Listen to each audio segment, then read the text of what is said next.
एक तो साथियों बड़ी बात यह है कि कॉमन एलिजिबिलिटी टेस्ट यानी सीईटी के लिए जो आधार की या फैमिली आईडी की आवश्यकता होती है वो अब ऑप्शनल कर दिया गया है। अब आधार कार्ड की आवश्यकता नहीं रहेगी और सीईटी में अंकों के बजाय अब प्रतिशत के हिसाब से जो नंबर हैं वो दिए जाएंगे। पहले साथियों जब 100 नंबर का आपकी जो सिलेक्शन क्राइटेरिया रहता था तो उसमें 90 नंबर का एग्जाम लिया जाता था और 10 नंबर सोशियो इकोनॉमिक क्राइटेरिया के दे दिए जाते थे मैक्सिमम, लेकिन वो 10% हो गया था साथियों। अब परसेंट के हिसाब से जब 10 नंबर दिए जाते थे चाहे एग्जाम आपका 200 नंबर का हो या कितने भी नंबर का हो, लेकिन अब वो परसेंट के हिसाब से मिलेंगे। ये आप देख सकते हैं अधिकतम 8 साल के अनुभव के मिलेंगे नंबर। और क्या बड़ा बदलाव किया गया है साथियों, सामाजिक, ये पूरी खबर देख लेते हैं। हरियाणा सरकार की नौकरियों में सामाजिक आर्थिक मानदंड के अंकों में परिवार के किसी सदस्य के सरकारी नौकरी में न होने का लाभ केवल उन्हीं उम्मीदवारों को मिलेगा जिनके परिवार की सालाना आय 3 लाख से कम है। उससे ज़्यादा आय वालों को यह लाभ नहीं मिलेगा। अभी तक यह शर्त नहीं है, यानी कि अभी तक 3 लाख की कोई शर्त नहीं थी। अगर जिनके घर में नौकरी नहीं है उनको नौकरी दी जाती थी, चाहे उनकी आय है वो 10 लाख हो या 20 लाख कितनी भी हो साथियों, चाहे वो टैक्स पेयर करते हों, लेकिन अगर उनके घर में सरकारी नौकरी नहीं है तो उनको 5 नंबर दिए जाते थे। लेकिन अब वो शर्त नहीं है, अब ये नई शर्त लागू कर दी गई है। ग्रुप सी और ग्रुप डी की नौकरियों में प्रदेश सरकार ने सामाजिक आर्थिक मानदंड के अधिकतम 10 अंक तय कर रखे हैं। अगर किसी उम्मीदवार को इस मानदंड के सभी बिंदुओं के नंबर मिलते हैं तो 26 अंक हो सकते हैं। तो अधिकतम 10 अंक देने का प्रावधान अभी तक था। दैनिक सवेरा को मिली जानकारी के मुताबिक पिछले सप्ताह मुख्यमंत्री मनोहर लाल ने सैद्धांतिक मंजूरी दी है कि सामाजिक आर्थिक मानदंड का लाभ 3 लाख रुपए से कम आय वाले कैंडिडेटों को ही दिया जाए। अब सरकार ग्रुप सी और ग्रुप डी के लिए कॉमन एलिजिबिलिटी टेस्ट यानी सीईटी जरूरी करने जा रही है। इसकी घोषणा मुख्यमंत्री मनोहर लाल ने पहले ही यानी 25 दिसंबर 2020 को ही कर रखी है। इसके लिए वन टाइम रजिस्ट्रेशन का काम चल रहा है। सीईटी से पहले जो पद विज्ञापित हैं उनकी भर्ती प्रक्रिया पहले वाले मानदंडों के अनुरूप हो रही है। अनुभव के 8 साल के लिए प्रति वर्ष 0.5 यानी आधा नंबर दिया जाता है साथियों हर साल का, और आप ज़्यादा से ज़्यादा 8 साल तक के नंबर ले सकते हो, यानी कि 4 नंबर आप मैक्सिमम अनुभव के ले सकते हो। जिसकी गणना 6 महीने के आधार पर होती है और अधिकतम 4% नंबर ही मिलेंगे, यानी कि 4% नंबर ही आपको दिए जाते हैं।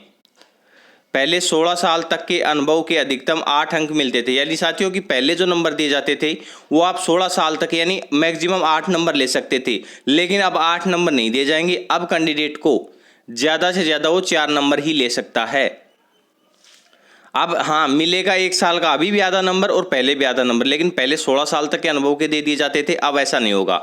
और क्या बड़ा बदलाव हुआ है ये भी देख लेते हैं। अभी हर बिंदु के 5-5 अंक मिलते थे। अभी साथियों जैसे किसी घर में जॉब नहीं है तो 5 नंबर, अगर कोई विधवा कैंडिडेट है तो उसको 5 नंबर, अगर किसी के फादर की डेथ 42 साल से पहले होगी तो उसको 5 नंबर दिए जाते थे। लेकिन अब भविष्य में सरकार क्या कर रही है कि परसेंट के हिसाब से नंबर दिए जाएंगे। जैसे 100 का क्राइटेरिया रहेगा आपका तो उसमें 2.5% नंबर, यानी कि 5 की जगह अब आपको 2.5 नंबर दिए जाएंगे। मगर सरकार का जो प्रस्ताव तैयार कर रही है उसमें हर बिंदु के 5 अंक के बजाय अब 2.5% अंक तय किए गए हैं। अधिकतम 5% अंक ही मिलेंगे, यानी कि ज़्यादा से ज़्यादा कैंडिडेट पहले जो 10 नंबर ले सकता था अब वो ज़्यादा से ज़्यादा 5 नंबर ही ले सकता है। तो साथियों ये तो डिसीजन करना आपका काम है कि ये फैसला सही है या गलत है, क्योंकि अगर हम इसको सही बताएंगे तो जिनके नुकसान हो रहा है वो गलत बताएंगे, और अगर हम इस फैसले को गलत बता देते हैं तो जिनके नुकसान हो रहा है वो इसको फैसले को सही ठहराएंगे। तो ये आपको देखना है कि ये हरियाणा सरकार के द्वारा जो फैसला लिया गया है ये अच्छा है या नहीं है, क्योंकि जो पहले नंबर दिए जाते थे उसमें बड़ा बदलाव कर दिया गया है। और मेरे हिसाब से तो साथियों जहाँ तक मुझे लगता है कि ये ठीक ही भी रहेगा, क्योंकि उन कैंडिडेटों को हेल्प भी दी जा रही है और कंपटीशन लेवल भी ज़्यादा गैप नहीं रहेगा। पहले बहुत ज़्यादा गैप हो जाता था, हरियाणा पुलिस में तो बहुत ज़्यादा नंबर दिए जाते थे, लेकिन अभी तक ये भी कन्फर्म नहीं है कि ये जो नया नियम लागू होगा ये जो पिछली भर्तियों में लागू होगा या नहीं होगा, ये भी कन्फर्म नहीं हो पाया है अभी तक। अगर उम्मीदवार विधवा है तो 2.5% अंक मिलेंगे। अगर उम्मीदवार का पहला या दूसरा बच्चा जिसके पिता की मौत 42 साल की उम्र से पहले हो चुकी है उसको भी 2.5%। यानी कि साथियों जहाँ जहाँ 5 नंबर दिए जाते थे वहाँ अब 2.5 नंबर दिए जाएंगे। अब 2.5 नंबर की बजाय 2.5% है। तो जैसे ग्राम सचिव, कलरक या ग्रुप सी या ग्रुप डी की भर्तियों के लिए जो 90 नंबर का एग्जाम होता है तो उसमें भी हो सकता है आपको बदलाव देखने को मिले, क्योंकि वो एग्जाम 95 नंबर का हो सकता है। अगर कोई एग्जाम 200 नंबर का या 200 नंबर के ऊपर कट ऑफ लगाई जाती है तो उसमें साथियों ये 2.5% यानी कि 5-5 नंबर हो जाएंगे। तो ये आप देख सकते हैं। अगर उम्मीदवार विमुक्त जाति या टपरीवास जाति का है तो भी 2.5% अंक मिलेंगे। बाकी आप ये देख सकते हैं। और इसमें सबसे अच्छी बात है कि मैक्सिमम 5% अंक ही दिए जाएंगे।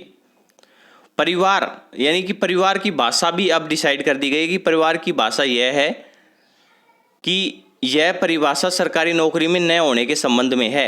अगर सरकारी नौकरी में कौन कौन नहीं होना चाहिए। अगर उम्मीदवार पुरुष है तो स्वयं, पिता, माता, पत्नी, भाई, चाहे वो विवाहित हो या अविवाहित हो, और पुत्र, ये सरकारी नौकरी में नहीं होनी चाहिए। अगर उम्मीदवार अविवाहित है यानी कि महिला है तो स्वयं, माता पिता और भाई, ये कैंडिडेट जॉब में नहीं होनी चाहिए। अगर उम्मीदवार विवाहित महिला है तो स्वयं, ससुर, सास, पति और पुत्र, ये कैंडिडेट जॉब में नहीं होनी चाहिए।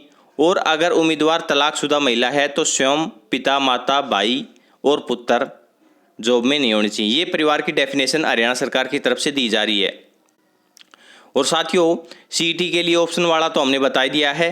एक बात हो रहा है कि सीईटी का एग्जाम कब लिया जाएगा, इसके बारे में भी जानकारी आई है इस न्यूज़ में कि नेशनल टेस्टिंग एजेंसी एनटीए को भेजा सीईटी के लिए प्रस्ताव। दैनिक सवेरा को मिली जानकारी के मुताबिक हरियाणा सरकार ने सीईटी करवाने के लिए नेशनल टेस्टिंग एजेंसी यानी एनटीए को पत्र लिखा है। अगर एनटीए से सहमति मिल जाती है तो एनटीए और हरियाणा कर्मचारी चयन आयोग के बीच समझौता होगा।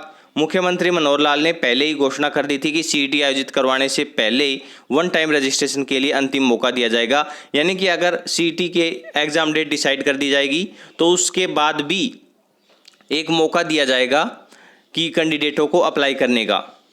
तो साथियों ये आप देख सकते हैं। अगर आपको हमारी ये अपडेट अच्छी लगी तो वीडियो को लाइक और ज़्यादा से ज़्यादा शेयर करें। वीडियो यहाँ तक देखने के लिए धन्यवाद। मिलते हैं नेक्स्ट वीडियो में।